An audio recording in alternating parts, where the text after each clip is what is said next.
Üçbaşlı əjdaha.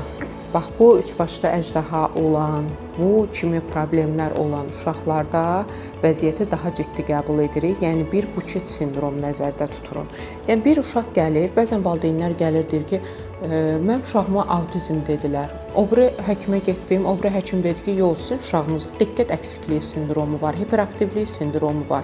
O biri həkimə getdim, o biri həkim dedi ki, yox, kim nə deyir, sizin uşağınızda diqqət pozuntusu deyil, sizin uşağınızda inkişaf etaplarından geri qalıb, psixonetik inkişaf geriliyi var. Baxın, bu üç diaqnoz bəzən bir uşaqda cəmlənə bilir. Bax, biz üçbaşlı əjdaha deyərkən bunu nəzərdə tuturuq.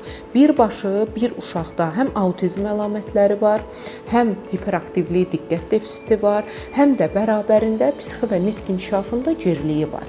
Bəzən bir orqanizmdə bir neçə diaqnozlar, bir neçə xəstəliklər cəmlənə bilir və bu zaman üçbaşlı əjdahaya çevrilir.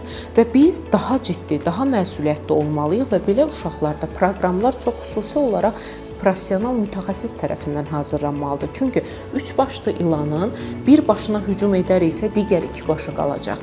Yenə əjdaha ölməyəcək. İkisinə hücum etsə, yenə bir dənəsi qalacaq, yenə məsələ həll olmayacaq. Əgər bu əjdahanı öldürmək istəyiriksə, bu üç başın üçünə də hücum etmək lazımdır.